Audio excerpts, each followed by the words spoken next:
Everyone, UGC net का online registration form चालू हो चुका है। जिन्होंने अभी तक एप्लीकेशन फॉर्म अपना रजिस्टर नहीं किया है तो जल्द से जल्द अपना एप्लीकेशन फॉर्म रजिस्टर कर ले। और यहाँ पर आपको कौन कौन से डॉक्यूमेंट लगने वाले हैं, प्रोसेस के टाइम, और साथ ही आप फोटो सिग्नेचर कैसे अपलोड करेंगे, और यहाँ पर कुछ इंपॉर्टेंट इंस्ट्रक्शंस है जो जानने होंगे आपको, जरूरी देंगी पूरी जानकारी इस वीडियो में, तो इस वीडियो को एंड तक जरूर देखें। तो चलिए फिर हम आ जाते हैं फॉर्म फिलिंग में। चलिए तो हम आ जाते हैं उनके वेबसाइट में। इसका जो लिंक है मैं डिस्क्रिप्शन बॉक्स में प्रोवाइड करा दूंगा ताकि आप डायरेक्ट इंटरफेस में आ सके। तो सबसे पहले आपको यहाँ पर करना होगा रजिस्ट्रेशन। तो यहाँ पर देखेंगे लेटेस्ट न्यूज़ में UGC NET June 2025 click here to registration and login बोल रहा है। तो सिंपली आपको यहाँ पर क्लिक करना है और आगे बढ़ना है। तो चलिए यहाँ पर मैंने क्लिक कर लिया है। अभी यहाँ पर क्लिक करने के बाद सबसे पहले आपको रजिस्टर करना होगा। तो यहाँ पर नीचे आपको आना होगा। नीचे आते ही यहाँ पर लेफ्ट साइड में आपको दिखा देगा कि न्यू कैंडिडेट रजिस्ट्रेशन हियर यहाँ पर बोल रहा है। तो सिंपली आपको इस पर क्लिक करना है। क्लिक करते ही यहाँ पर आपको कुछ इंपॉर्टेंट इंस्ट्रक्शंस है जो आपको यहाँ जानने होंगे ज़रूरी।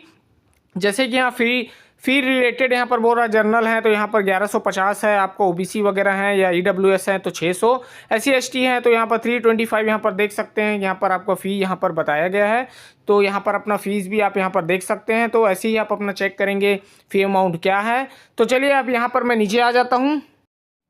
अब यहाँ पर देखेंगे जो फोटो है आपको जेपीजी फॉर्मेट का होना चाहिए और क्लियरली यहाँ पर ब्लर वगैरह नहीं होना चाहिए फोटो पे। और यहाँ पर आपका जो फोटो साइज़ हो 10 से 200 KB दिखा रहा है। और साथ ही साथ यहाँ पर आपको जो सिग्नेचर है 4 KB से 30 KB के बीच में यहाँ पर आपका फोटो और सिग्नेचर अपलोड होगा। तो यहाँ पर आप देख सकते हैं फॉर्मेट क्या होने वाला है। और यहाँ पर ब्लर नहीं होगा और बैकग्राउंड यहाँ पर वाइट होना चाहिए।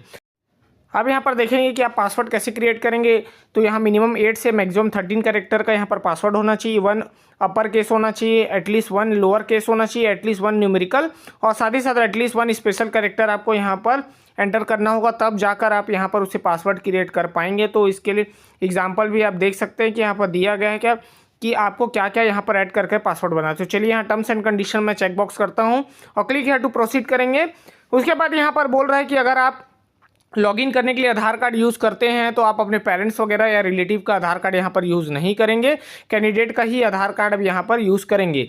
साथ ही साथ अगर आपको यहाँ पर आपका लॉगिन बनाना तो यहाँ आधार बेस, डिजी लॉकर, या फिर आप यहाँ से देख सकते हैं आपका ABC ID के थ्रू या पासपोर्ट के थ्रू या पैन कार्ड के भी थ्रू आप यहाँ पर अपना लॉगिन बना सकते हैं। अगर आपके पास आधार है और मोबाइल नंबर अगर उस पर ऐड है, अगर नहीं है तो नियरेस्ट आधार केंद्र में जाकर आप अपना नंबर ऐड कराएंगे ताकि आपको OTP रिसीव हो सके। अगर आप आधार के थ्रू यहाँ पर लॉगिन करेंगे तो सिंपली यहाँ पर देख सकते हैं बहुत सी चीज़ें यहाँ पर दी गई है जिसके थ्रू आप लॉगिन कर सकते हैं। तो फिलहाल हम तो यहाँ आधार से लॉगिन करेंगे।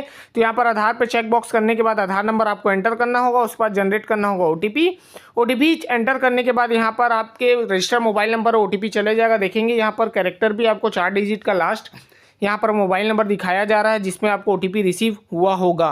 और यहाँ पर बोल रहा है OTP विथिन 10 मिनट्स में आपको रिसीव हो जाएगा। अगर नहीं होता तो थोड़ा सा यहाँ पर वेट करेंगे। जैसे ही आपको यहाँ पर OTP रिसीव होगा तो यहाँ पर सिंपली आपको OTP एंटर करना होगा और उसको वैलिडेट करना होगा। तो चलिए यहाँ पर मैंने OTP एंटर करके यहाँ पर वैलिडेट करता हूँ और आगे बढ़ता हूँ। अगर OTP रिसीव नहीं होता तो थोड़ा सा यहाँ पर वेट कर सकते हैं। चलिए वैलिडेट करते हैं और आगे बढ़ते हैं। अब यहाँ पर देखेंगे कि एज पर दी आधार आपका नाम DOB वगैरह यहाँ पर आ चुका है, कैंडिडेट नेम भी यहाँ पर आ चुका है आधार बेस के हिसाब से। अब यहाँ पर जो चीज़ें हमने फिल नहीं की है उसको हम फिल करेंगे। तो चलिए यहाँ फिलहाल हमारा नाम वगैरह यहाँ पर आ चुका है। तो अब यहाँ पर देखेंगे नीचे जाकर कि कुछ चीज़ें जो फिल नहीं हो उसे 1 बाय 1 हम यहाँ पर फिल कर यहाँ पर रजिस्टर करेंगे। तो चलिए यहाँ पर father's name, mother's name, DOB, mail ID, confirm mail ID, gender, और यहाँ पर मोबाइल नंबर और कन्फर्म मोबाइल नंबर यहाँ पर आपको एंटर करना होगा। तो यहाँ पर देख सकते हैं 1 बाय 1 मैं यहाँ पर एंटर करूँगा। और याद रखें ध्यान से ही यहाँ पर आप एंटर करेंगे अपना नाम वगैरह, पेरेंट्स नेम वगैरह। चलिए तो अब यहाँ पर मैंने एंटर कर लिया है। तो अब यहाँ पर मैं नीचे आ जाता हूँ। नीचे आने के बाद अल्टरनेट नंबर है तो एंटर करेंगे। फिर उसके बाद नेशनैलिटी, आइडेंटिटी टाइप, जैसे पैन कार्ड है, आपके पास वोटर ID है, पासपोर्ट है या इलेक्शन कार्ड है तो उसको आप यहाँ पर एंटर करेंगे। और उसके बाद आइडेंटिटी टाइप में यहाँ पर नंबर उसको डालना होगा। फिर नीचे आना होगा। नीचे आते ही यहाँ पर आपको एड्रेस फिल करना है, साथ में पिन कोड वगैरह एंटर करने के बाद यहाँ पर सिंपली आप नीचे आ जाएंगे। आपका मान लीजिए as per the present address same है तो यहाँ पर आप चेक बॉक्स करेंगे ताकि यहाँ पर वो ऑटोमेटिक फिल हो जाएगा। अगर नहीं तो आप चेंज भी कर सकते हैं। चलिए तो नीचे आता हूँ। अब यहाँ पर पासवर्ड हमको बनाना होगा। तो मैंने पासपोर्ट का मैंने बता दिया है कि पासवर्ड आपका कैसे बनेगा, 8 से 13 कैरेक्टर का बीच का रहेगा। और यहाँ पर मैंने बता दिया कौन कौन से आपको अल्फ़ाबेट वगैरह या न्यूमेरिकल का जो भी आप यहाँ पर यूज़ करेंगे उसको यहाँ पर आपको 13 डिजिट से ज़्यादा नहीं बनाना है। फिर यहाँ पर सिक्योरिटी क्वेश्चंस है, तो आप अपने हिसाब से सिक्योरिटी क्वेश्चंस के आंसर दे सकते हैं। तो आप देख लेंगे कि आपको क्या यहाँ पर आंसर देना है। फिर सिंपली यहाँ पर कैप्चा कोड एंटर कर लेंगे और उसके बाद यहाँ पर आप सबमिट करेंगे। सबमिट करने के बाद यहाँ पर एक बार क्रॉस चेक जरूर कर लें सबमिट करने से पहले। तो चलिए मैं सबमिट कर लेता हूँ। सबमिट करने के बाद मैंने चेक कर लिया है। आप सिंपली उसके बाद ये सबको आपको चेक बॉक्स करना होगा 1 बाय 1, ताकि यहाँ पर आपने सही फिल किया। अगर नहीं किया है तो यहाँ पर डिक्लेरेशन चेक बॉक्स करने से पहले यहाँ पर एडिट रजिस्ट्रेशन फॉर्म का भी ऑप्शन दिया गया है। अगर सब चीज़ सही है तो यहाँ पर आई एग्रीड करना है और सबमिट एंड सेंड OTP करना है। तो आपके OTP आपको रिसीव हो जाएगा। तो देखेंगे यहाँ पर सही है तो हम यस करते हैं। यस करने के बाद यहाँ पर आप देखेंगे कि यहाँ पर थोड़ा समय लग सकता है। तो देखेंगे यहाँ पर आपका रजिस्ट्रेशन हो चुका है और मेल पे आपका रजिस्ट्रेशन आईडी जो एप्लीकेशन आईडी वो आपको रिसीव हुआ होगा। आप एक बार रिफ्रेश कर जरूर चेक करें। और यहाँ पर देखेंगे कि OTP भी आपको मेल पर रिसीव होगा। तो फिलहाल अभी OTP आपको यहाँ पर एंटर करना होगा। फिर उसके बाद आप अपना एप्लीकेशन नंबर भी उसी पे ही रिसीव होगा। तो चलिए एक बार रिफ्रेश जरूर करें। रिफ्रेश करने के बाद यहाँ पर मैं OTP एंटर कर लूँगा। नहीं आता तो रीसेंड का भी ऑप्शन यहाँ दिया गया है, तो थोड़ा सा वेट जरूर करें। उसके बाद यहाँ से कैप्चा कोड आपको एंटर करना है। अगर समझ में नहीं आता तो रिफ्रेश का भी ऑप्शन है। तो चलिए मैं वेरीफाई कर लेता हूँ। अब यहाँ पर वेरीफाई करने के बाद देखेंगे कि आपका जो application number has been send to your email ID बोल रहा है। तो जो रजिस्टर ईमेल आईडी आपने अभी एंटर किया था उसी पे ही आपको आपका एप्लीकेशन नंबर रिसीव होगा। तो ये चीज़ चेक करेंगे अपने मेल पर जाकर। अगर मान लीजिए तब भी आपको दिक्कत होती तो यहाँ फॉरगेट योर पासवर्ड और एप्लीकेशन नंबर के लिए भी यहाँ भी फॉरगेट का ऑप्शन दिया गया है, आप देख सकते हैं। फिलहाल हमें मेल पे हमको चेक करना है। तो मेल पे हम चेक करने के बाद एप्लीकेशन नंबर यहाँ पे एंटर करेंगे। साथ ही यहाँ पर आपको एंटर करना होगा आपका पासवर्ड। फिर उसके बाद करना होगा यहाँ पर कैप्चा कोड एंटर। अगर मान लीजिए कैप्चा कोड समझ में नहीं आता तो यहाँ पर रिफ्रेश का भी ऑप्शन दिया गया है। रिफ्रेश कर आप चेंज कर सकते हैं अपना कैप्चा कोड और यहाँ पर आप उसे एंटर करेंगे। तो चलिए यहाँ मैं फिलहाल अपना एप्लीकेशन नंबर और यहाँ पर पासवर्ड जो हमने बनाया था उस टाइम वही पासवर्ड आपको यहाँ पर एंटर करना होगा।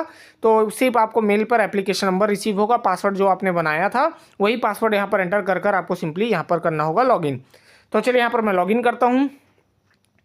अब देखेंगे यहाँ पर पेज लोड हो रहा है, तो याद रखें रिफ्रेश वगैरह नहीं करेंगे, थोड़ा यहाँ वेट करेंगे। देखेंगे अब यहाँ पर रजिस्ट्रेशन हो चुका है। तो सिंपली यहाँ पर बोल रहा है एप्लीकेशन फॉर्म और फीस पेमेंट यहाँ पर बचा हुआ है। तो आप इसे कैसे फिलअप करेंगे। तो फिलहाल हम नीचे आ जाते हैं। तो नीचे आते ही यहाँ पर बोलेगा कंप्लीट एप्लीकेशन फॉर्म। तो आपको सिंपली इस पर क्लिक करना है और आगे बढ़कर अपना एप्लीकेशन फॉर्म कंप्लीट करना है।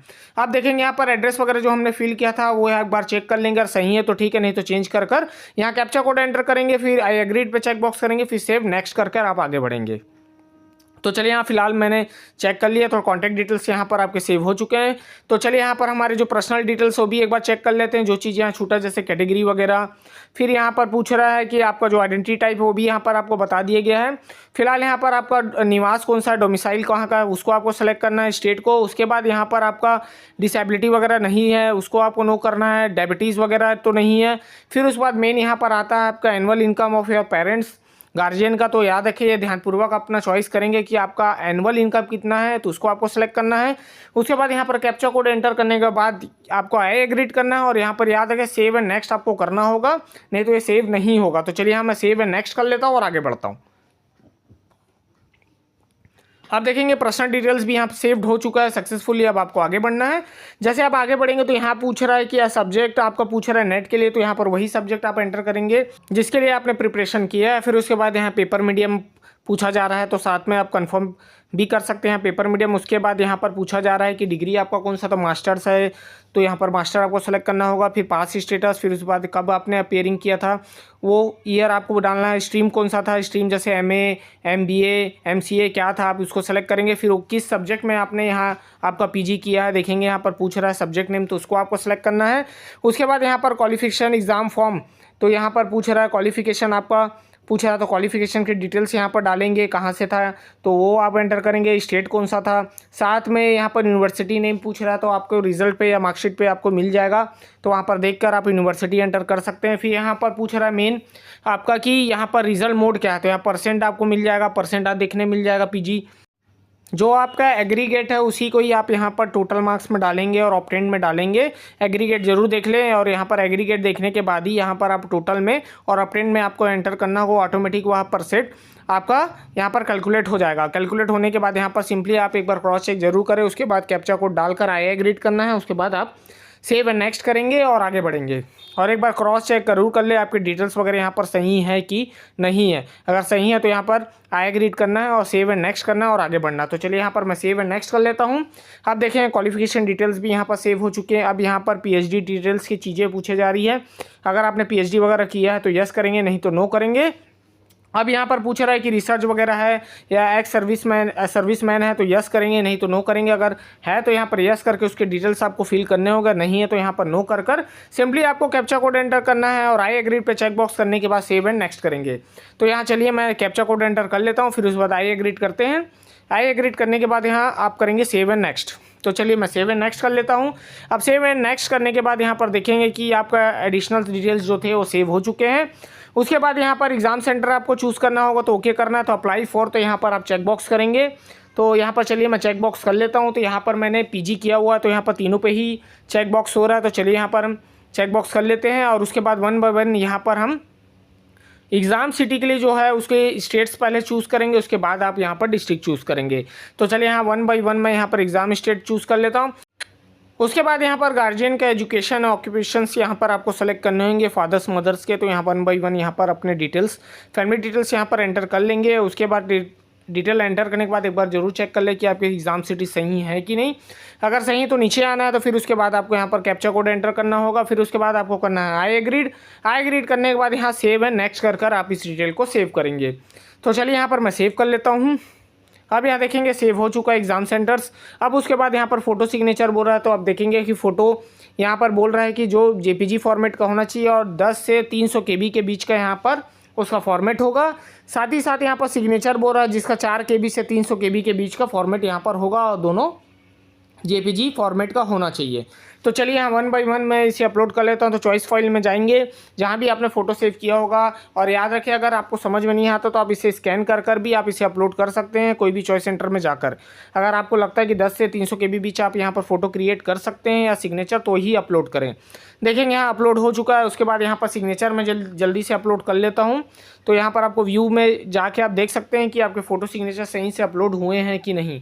तो चलिए मैं सिग्नेचर भी अपलोड कर लेता हूँ। तो यहाँ पर आपको सक्सेसफुली का आपको मैसेज शो करेगा, तभी यहाँ पर अपलोड होगा। तो चलिए यहाँ पर हमने चेक कर लिया है। अब उसके बाद यहाँ पर सेव एंड नेक्स्ट आपको करना है और सिंपली इसे सेव कर आगे बढ़ना है। अब देखेंगे डॉक्यूमेंट सेव्ड हो चुका है। अब यहाँ पर सिंपली बोल रहा है कि आपका मोबाइल नंबर वेरीफाइड नहीं है। तो यहाँ पर देखेंगे क्लिक हियर बोल रहा था, यहाँ पर सिंपली आपको क्लिक करना है। उसके बाद ही आप यहाँ पर मोबाइल नंबर वेरीफाइड करने के बाद ही आप यहाँ जो एग्ज़ाम फीस दिया गया है उसको आप पे कर पाएंगे। तो चलिए यहाँ पर मोबाइल नंबर ऑटोमेटिक एंटर हो चुका। तो कैप्चा कोड एंटर करने के बाद सेंड OTP आपको करना है और आपके मोबाइल नंबर जो यहाँ पर दिया गया वही मोबाइल नंबर पर OTP सेंड हो चुका है सक्सेसफुली। तो आप उससे चेक ज़रूर करें और चेक करने के बाद सिंपली आपको यहाँ पर एंटर करना होगा। एंटर करने के बाद कैप्चा कोड आप एंटर करेंगे और वेरीफाइड करेंगे। अगर मान लीजिए आप यहाँ पर रिसीव नहीं होता मोबाइल में आपको OTP, तो यहाँ रीसेंड का भी ऑप्शन दिया गया है। सिंपली रीसेंड पे आप जाकर अब उसे दोबारा अपने मोबाइल पर रिसीव कर सकते हैं। तो चलिए मैं वेरीफाई कर लेता हूँ क्योंकि हमें रिसीव हो चुका है। तो देखेंगे और मोबाइल नंबर इज़ वेरीफाइड। अब नीचे आते हैं, नीचे आने के बाद फिर कंप्लीट एप्लीकेशन फॉर्म में आपको जाना है। जाते ही देखेंगे यहाँ मोबाइल नंबर वेरीफाइड हो चुका है। तो अब एग्ज़ाम फ़ी हमको पे करना है। तो सब चीज़ क्रॉस चेक करने के बाद सिंपली आपको आना होगा नीचे। नीचे आते ही यहाँ पर देखेंगे सबमिट करेंगे और यहाँ पर जो बॉक्सेस हैं उसको 1 बाय 1 चेक बॉक्स करना होगा ताकि यहाँ पर कंफर्म हो सके हमने डिटेल्स चेक कर लिया और वो सही ही है। आई एग्रीड करना है। आई एग्रीड करने के बाद फाइनल सबमिट आपको करना होगा। देखेंगे एप्लीकेशन फॉर्म सबमिट हो चुका है तो आपको ओके करना है। अब यहाँ पर देखेंगे अमाउंट के साथ आपको पे नाउ पर क्लिक करना होगा। तो यहाँ पर अमाउंट शो कर रहा है। गेटवे यहाँ से कोई सा आप चॉइस कर लेंगे आपके हिसाब से जो ठीक लगे आपको। तो गेटवे यहाँ पर आप चूज़ करेंगे। उसके बाद नेट बैंकिंग है, डेबिट कार्ड है, UPI से भी आप इसे पे कर सकते हैं। अगर मान लीजिए नेट बैंकिंग या क्रेडिट कार्ड या डेबिट कार्ड से आप पे नहीं कर पा रहे हैं तो UPI पे आपको सिंपली क्लिक करना होगा। तो चलिए मैं यहाँ पर UPI पे क्लिक करता हूँ। जैसे ही क्लिक करेंगे तो यहाँ पर पूछ रहा है प्लीज़ सेलेक्ट UPI ID से पे करना चाहिए QR कोड। तो QR कोड सेलेक्ट करेंगे। स्कैन करने के बाद कोई भी पेमेंट ऐप से तो आप इसे पे करेंगे तो देखेंगे यहाँ ट्रांजैक्शन सक्सेसफुली पे हो चुका है। ओके करना है और यहाँ 5 सेकंड लगेगा। आप फिर रिबूट हो जाएंगे अपने डैशबोर्ड में, तो आप वेट भी यहाँ कर सकते हैं। तो चलिए और याद रखें जब भी पेमेंट करें तो कोई भी पेमेंट हो उसे रीलोड या रिफ़्रेश नहीं करेंगे तो देखेंगे यहाँ पेमेंट सक्सेसफुली पे हो चुका है, तो ओके करना है आपको।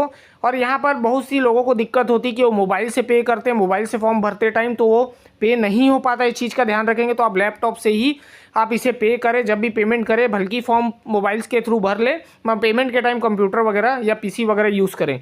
तो देखेंगे यहाँ पर अपना ऑर्डर आईडी आ चुका है, ट्रांजेक्शन आईडी आ चुका है, हमने कब पे किया था, गेटवे वगैरह भी यहाँ पे शो कर रहा है।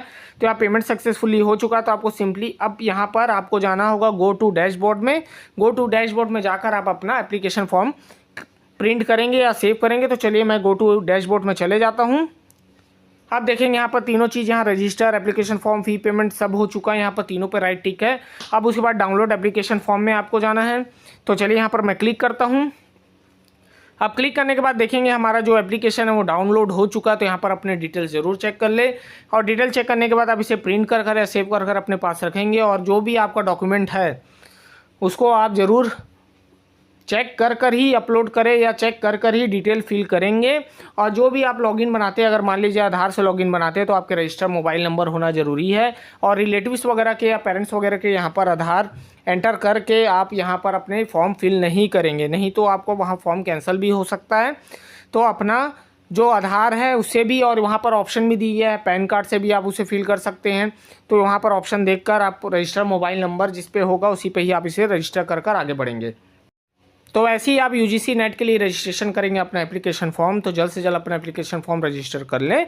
और यहाँ पर फ़ी पेमेंट है जो इंस्ट्रक्शंस में दिया गया उसे एक बार ज़रूर पढ़ लें, और अपना पासवर्ड वगैरह एक बार डिटेल्स वगैरह चेक कर लें फाइनल सबमिशन करने के बाद। तो ऐसे ही आप इसके लिए रजिस्ट्रेशन करेंगे। तो चलिए फिर मैं ऐसी इंटरेस्टिंग वीडियो बनाते रहूँगा। मिलता हूँ नेक्स्ट वीडियो के साथ। Thank you.